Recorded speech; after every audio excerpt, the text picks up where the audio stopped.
raina ɓaci yake. Mai girma gwamna Kadimul Islam, kai ubanmu ne.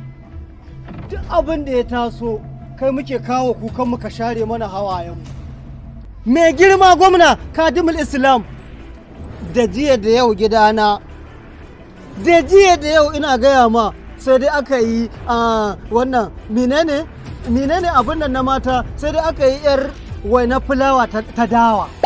Yanzu mai girma gwamna haka za a bar portfolio local government a hannun 'yan sadaka yallan nan.